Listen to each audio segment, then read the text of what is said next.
doubt. And we got our guy Bob Myers on the line right now, Whitey. Bob, how you doing?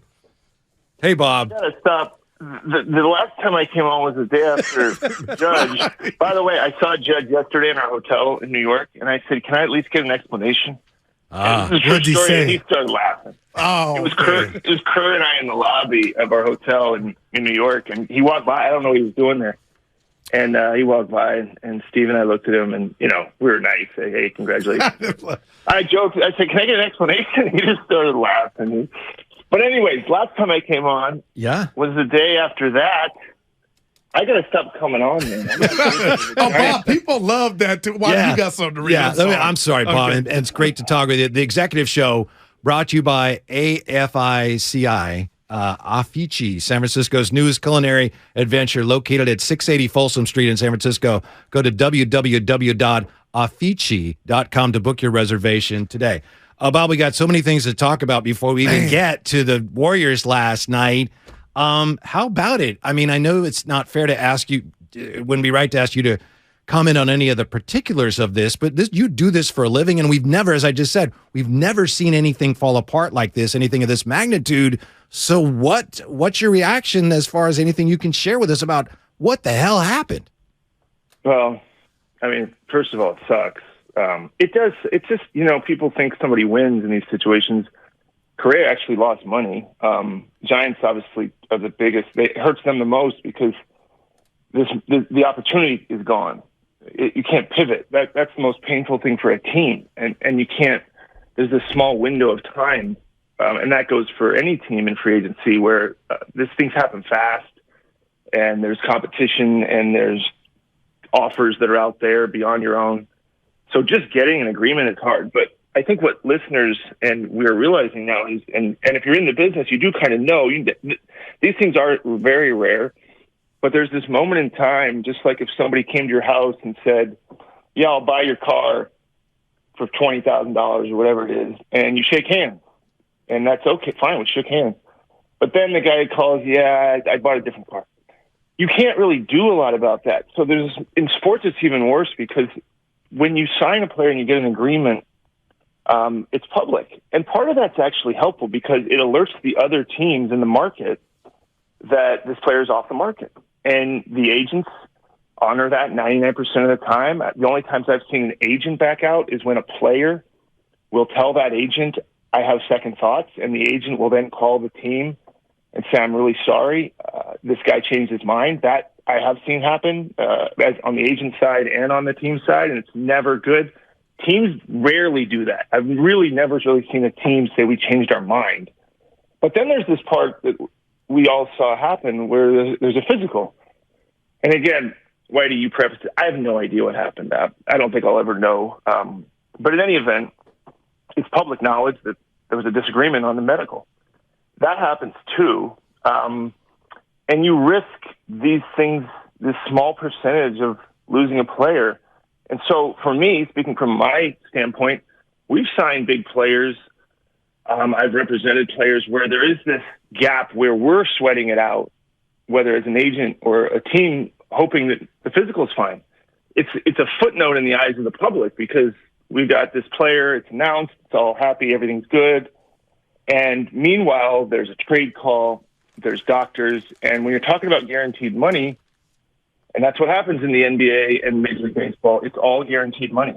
And it's very strictly laid out that you get your money, and that's what's bargained for, and that's how the business works.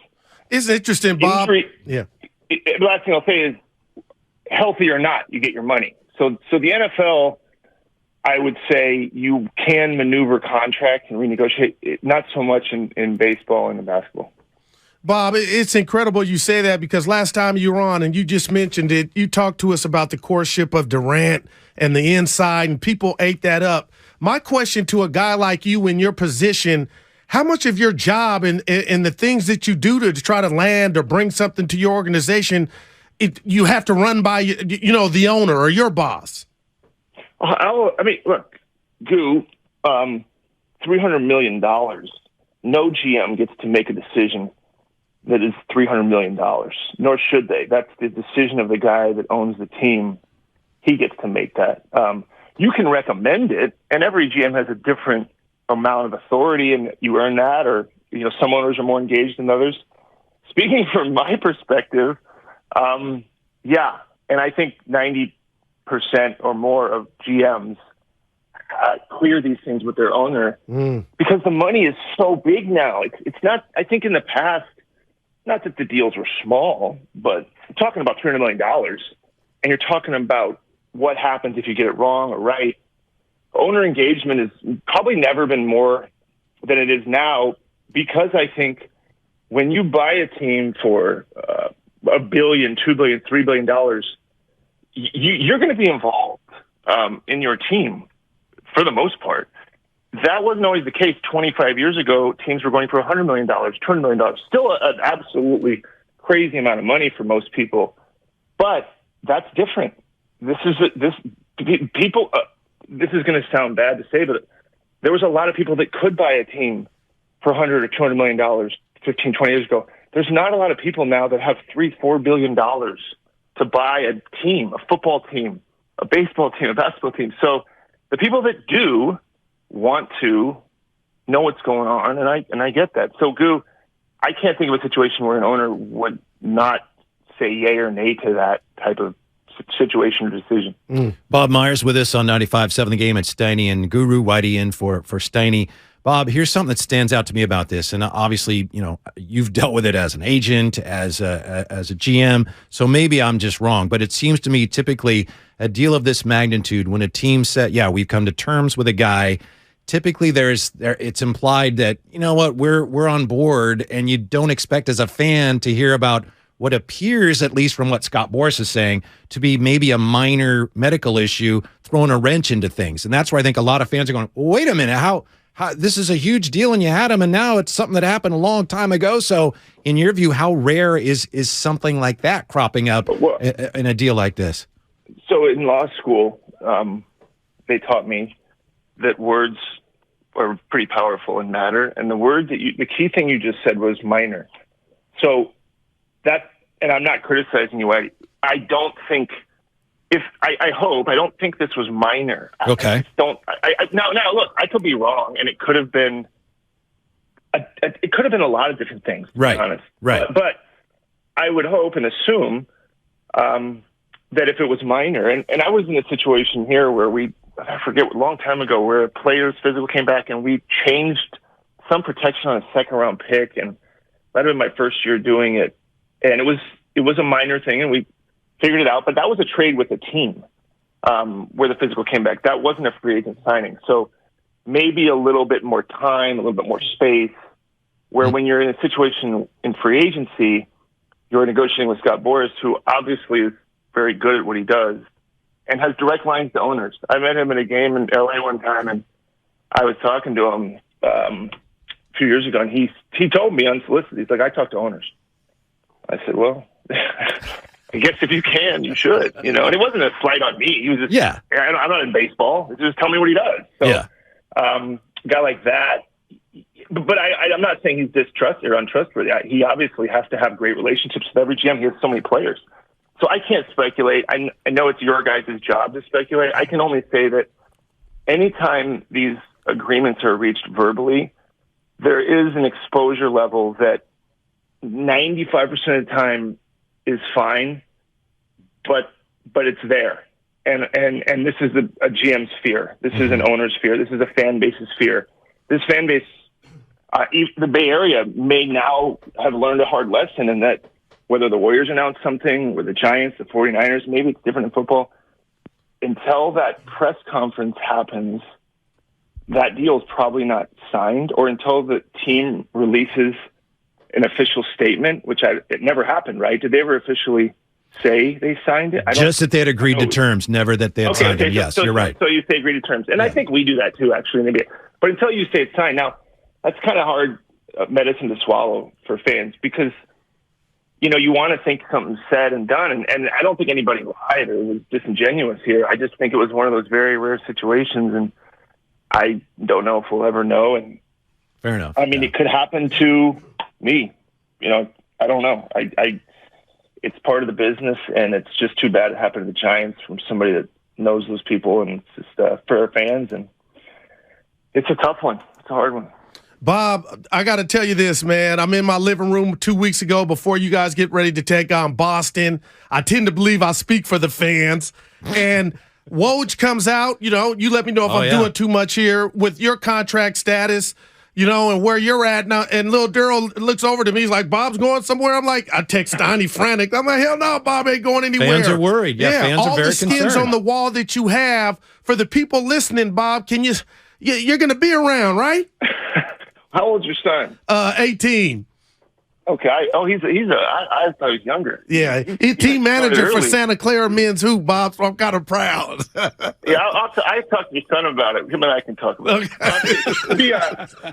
I'm really not. I'm not. People, I know what I had to say something when I was asked, but I'm really just focused on the season. I'm not worried about it. I'm focused on our season, and that's my main focus. And we got enough. I'm not worried about me right now. We could talk about last night, which is probably, I'm glad we've avoided it and we've talked for 10 minutes or so. I got to figure out some things more than me with our team and focus on. I thought you were going to say you thought we were turning the corner in Boston, and I thought we're not in Boston. We played Boston. Nope, and I kind of would agree with that. And, obviously Curry going down, but we got to find some kind of rhythm, and that's my job. And was at dinner last night with Steve after the game, and we got to find a path here where we get some consistency, and it's hard to do when you're injured, but every team has injuries. And to be fair and self-critical, we were struggling when we were healthy. So that's my focus. And tonight we got a lot of guys out too. Man. So. Yeah, Goo, I appreciate the support. I do. You're my guy, man. I know you want the Warriors to do well. Like I said, I should be focused on us, and I know the Giants thing's a big deal, but we gotta try to get this ship right with our team. And as a GM, you can look at your team through rose-colored glasses, or sometimes you're too critical. We got to figure out what we are. That boss you brought up that night, I thought I had a sense of it, and then you struggle, and then you have to be patient, but you also have to be impatient. So I'm rambling, but I need to focus. We really appreciate it, Bob. We're asking all this stuff about the Giants and your contract, and we really appreciate the answers you're giving us. But yeah, there was a game last night. There's a game tonight, as you well know. I thought there were some positives last night. Kuminga, to my eye, made two of the best passes he's ever made as a pro, one to Wiseman, one in transition. Ty Jerome and Lamb. I love Ty Jerome, these two-way players. People text us all the time. Why are these two-way players playing? Because they're playing really well. So that's been, kudos to you and your staff. But as far as this season, Bob, is there any way this thing gets turned around without either somebody on the roster making huge strides or you going out and bringing somebody else in? That's the key question right there. That is the question that changes and fluctuates to a certain point, Whitey, where that question needs an answer at some point. It's not that I don't want to answer it today, but I've learned in this business that the answer to that question evolves throughout the season. So as much time as we can take to evaluate that and get it right, because once you make a deal, it's done and you can't go back. So with the Russell stuff, when we moved him for Wiggins, that was a thought for a long time until it came to fruition the day of the deadline. But first, the question that you asked needs to be answered in the form of yes or no. And then if the answer is a change needs to be made, what's the change? I think that we, at some point soon, in the next however many few weeks, we have to decide what is the answer to that question, and then what specifically is the answer to it. So I think right now we've seen we can play with a lot of the really good teams, but we've also lost to some teams we would think we could beat, and our record's our record. And that's not something we expected it would be at this point in time. So that's what we have to decide. And the ways to get better are internally or externally. That's pretty simple this time of year. There's trades, or there's your team plays better. We have guys that can play better. I believe that. And we haven't seen the best version of us, but that could be me just being too optimistic. We have to see it at some point. We're how many games in 30? What are we, 32, I think, something like that. So yeah, that's a good question. That's I'm supposed to be focused on that and not anything else. So that'll be my time will be spent on answering that. Bob, I don't want to bring up bad memories, but I was in the house game 6 in the 19 finals against Toronto when Clay got hurt. You didn't see me. I saw you, and I saw you go over to Joe to kind of give him the news. And thankfully in Indiana when Steph got hurt, it wasn't that. But can you walk us through your thought process? I don't know if you were on the road, if you were in the house, what you do, how you eat and sleep, waiting to hear the prognosis on Steph, and how relieved you were that, okay, he ain't going to need surgery. How does that work? Well, those are hard moments because even when the night of, you always have to wait on MRIs now. But I spoke in real time I wasn't at that game. I spoke to Rick Celebrini, our head of sports performance, and he said, look, I think he told me what he thought it was, and he said, but let's wait on the MRI. And so that was encouraging because sometimes these things like that Clay injury, and you're referring to the ACL, you can, at least organizationally, and you see this in football a lot where the media is so good now, they'll say they've feared it's an ACL, or fears are when you saw with the Cardinals quarterback, the ones where you just, you know it, but you don't say it yet, and you go, we're waiting on MRI. Those ones are the worst. But this was not in that category. So I talked to Rick, and he said, look, I think it's not going to be surgery, but let's see what the MRI says. Then you don't sleep much that night, and you wake up, and the next morning, he says, I'll call you right away. He calls you right when they get the MRI out. And there's an MRI report. But then, sometimes you send it off to 2 or 3 specialists, and some guy says whatever he says, and they never say the same thing. Just unless it's a broken bone, every orthopedist will tell you something slightly different. And that may, not to go backwards, but that may be something that happened with the Giants stuff. And I've known, and you guys may know, second opinions are never identical to first or third. It's just, unless it's obvious, and it never is, usually isn't obvious. So you wait on that, and then after that, you get an answer. And then I saw Steph, and also it's the athlete. I mean, if they're not worried, they know their bodies just like you guys do, and you can sometimes see it on their face. And obviously he was hurt, but even yesterday I was talking to him, and I said, how is it? He goes, it hurt for the first 3 days. He's like, but now it doesn't hurt when I do normal things. But now then you got to get the strength back and all these different things. But yeah, dude, those moments suck. I mean, injuries probably the worst thing you deal with in my position. Other than dealing with us. There you go. Yeah, that too. But, yeah. At least I didn't have to do Steiny. He's enjoying himself this week. Yeah. Bob, what would you say James Wiseman did well during his stint at the G League? I know Steve Kerr said he really made strides. What did he do well there that still hasn't translated in the brief time since he's returned to the NBA level? I think down there he rebounded better. I think he found himself more in the dunker spot. For those people that don't know, that's stopped posting as much as he was, clogging up the lane. He was removing himself and putting him in position to get that pass when a guard drives or a lob. He got better at that. I think defensively his fouling got better, his turnovers got better. But, a game like last night is probably not ideal to throw him out there with all the young guys in a game like that. So it's tough to see anything translate in that game. But the reps helped him, and the confidence helped him. It's a kid that's been through a lot.